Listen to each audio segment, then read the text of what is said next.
Muy buenas, ¿qué pasa? Bienvenidos al canal Dani Pro Cycling y aquí tenéis el resumen y análisis de lo que ha pasado en la etapa número 4 de la Volta a la Comunitat Valenciana 2023, la que se consideraba etapa reina sin grandes puertos de primera categoría, pero sí con varios puertos y muchas subidas no puntuables que daban un desnivel mayor a 3.500 metros, así que etapa dura donde podría haber esas pequeñas diferencias. La clasificación general estaba en muy pocos segundos y donde las bonificaciones también podían ser importantes. Ahí veíais al líder, a Giulio Ciccone, que querría mantener ese maillot amarillo después de la etapa de hoy y ese corte de cinta, y aprovechamos también para contaros lo que ha pasado en la Étoile de Bessèges.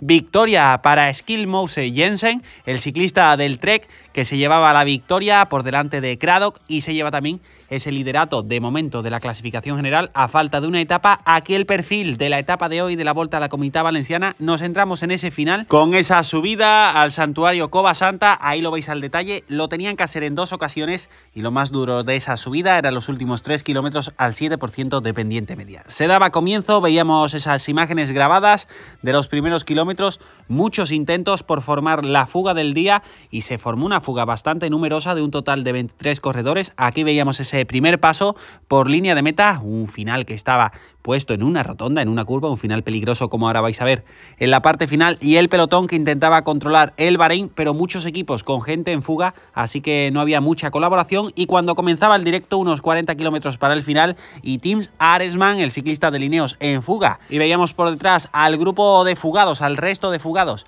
que estaba intentando contactar y estaba unos 30 segundos. En este grupo de fugados también veíamos al líder de la montaña, a Socarato, y también el pelotón que estaba aproximadamente unos 2 minutos y seguía tirado por el Bahrein. Había saltado Arensman en este caso en la bajada y de ahí esas pequeñas diferencias, y el grupo perseguidor de la fuga, que ya nadie pasaba al relevo con la misma insistencia que antes. Veíamos muchas dudas mientras Ciccone seguía en el pelotón rodeado por sus compañeros, y esta falta de colaboración provocaba que por detrás hubiera movimientos. 3 ciclistas saltaban y se iban en busca de Arensman, que cada vez tenía más tiempo. Veíamos a estos 3, que en este caso eran Van der Sande, Scaroni y Tonelli, y tenían una diferencia de 1 minuto aproximado con Arensman, y también veíamos esa diferencia del pelotón que rondaba los 2 minutos con un Arensman valiente que se iba a por la victoria desde muy lejos. Y lo que pasaba también es que la fuga ya no era tan numerosa como antes, por tanto ya no había tantos equipos representados en esta fuga, y esa diferencia del pelotón empezaba a caer debido a que más equipos empezaban a tirar. Aparte de los Bahrein, ya entraban los Trek, porque antes estaba Mollema y no estaban tirando. También estaban entrando los Bora, veíamos a Pello Bilbao, también a Ciccone, que estaban en esos 3 segundos de diferencia, y otros favoritos. Y a estos 3 que estaban en persecución los cogían en el pelotón, así que se quedaba Arensman en solitario y con una situación muy distinta a lo que había pasado en kilómetros anteriores, porque ya estaban tirando muchos equipos, prácticamente todos los equipos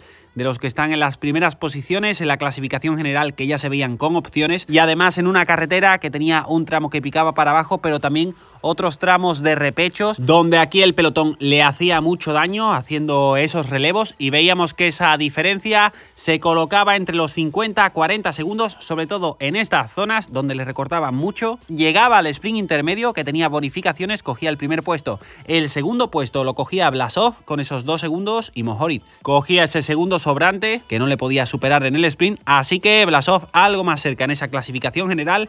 Luego comentamos esos segundos de bonificación, e iban a coger en esos últimos 10 kilómetros a Arensman. Veíamos al pelotón tirado por los Bora, y también saltaba en este caso Marc Soler, el ciclista del UAE, intentando sorprender desde lejos, pero en este falso llano que ya picaba para arriba era muy difícil hacer daño. Cogía a Arensman y le pasaba. Arensman se colocaba a rueda, pero el pelotón estaba muy cerca y le daban caza prácticamente 1 kilómetro después de que hubiera saltado. Eran en un principio los Bora, pasaban por los últimos 5 kilómetros y ya todos los equipos intentando estar bien colocados. Todavía no había empezado lo que se catalogaba como puerto, pero ya se iban quedando debido al alto ritmo que se estaba teniendo en esta parte. Cuando llegaba llegábamos ya a los últimos 4 kilómetros. Los 3 últimos eran los más duros. Ahí veíamos ese encabezado de comienza el puerto, y los Bahrein en un principio con Caruso en este caso, y nuevamente los Ineos, como en el día anterior de montaña, era Jonathan Castro Viejo que tiraba un pequeño tramo y luego de Plus hacía una parte impresionante prácticamente desde los 2,5 kilómetros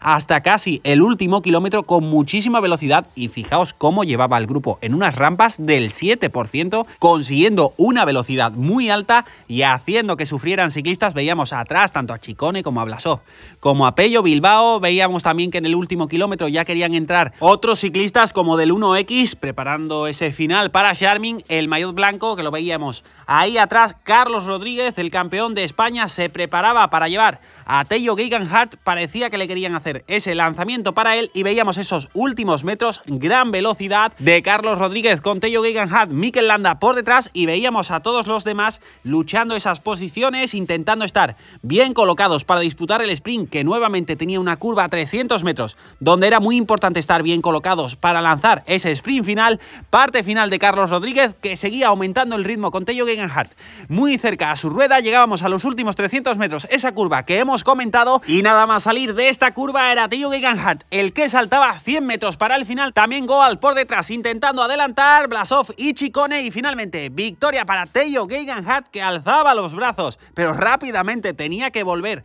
a coger la bicicleta porque se le iba ese mando. En una rotonda han puesto la meta, algo que no entiendo. Ahí veíamos también a Ciccone, que había salvado el liderato y había llegado en tercer lugar, pese a haber iniciado el sprint prácticamente de los últimos del grupo. Y las felicitaciones para Thello Geoghegan-Hart, que se vuelve a reencontrar con la victoria. No ganaba desde el Giro de Italia que ganó en 2020, hacía mucho tiempo que no conseguía esa victoria, y conseguía esas piernas que ha demostrado en el día de hoy. Y aquí veis la toma aérea, saltó muy fuerte y no puede optar al liderato porque fue sancionado en la etapa número 2 por un sprint irregular, que le quitaron esa posición y se la dieron a Pello Bilbao y a Blasov. Así que, aunque recibía este premio de la victoria, que es muy importante para él, no va a poder asaltar el liderato. Aquí el top 10, para que lo veáis con detalle cómo han llegado esos primeros lugares de la etapa del día de hoy. Y Ciccone, que mantiene ese liderato de la clasificación general. Mañana, último día, vamos a ver si consigue su primera general, que nunca ha ganado una general de una semana como esta. Ahí veis esa clasificación general con esas pequeñas diferencias. Ahora enseñamos la etapa de mañana. También líder de los puntos, en este caso Ciccone, que el segundo clasificado en este caso es Pello Bilbao, que lo vestirá mañana, ya que Ciccone tiene que llevar el maillot amarillo. Socarato tiene el maillot de la montaña, con los puntos que ha conseguido hoy en los primeros puertos, que no hemos podido ver en el directo. Ahí veis esa clasificación. Y el maillot de mejor joven, que ahora lo vestirá Gloag, el ciclista de Países Bajos del Jumbo, que está demostrando unas grandes piernas. Aquí la etapa de mañana, la última. Si os fijáis, 2 puertos. Nos fijamos en el de primera, que está relativamente lejos de meta, pero es una etapa de 95 kilómetros, así que puede pasar cualquier cosa. Dejadme abajo vuestros comentarios si creéis que va a haber cambios en la clasificación general. Primer resumen del día. Ahora nos ponemos con el segundo, el del Mundial de Ciclocross femenino. Mañana el masculino con Van der Poel y Van Aert. Atentos al canal, muchas gracias por estar ahí y nos vemos en el próximo vídeo.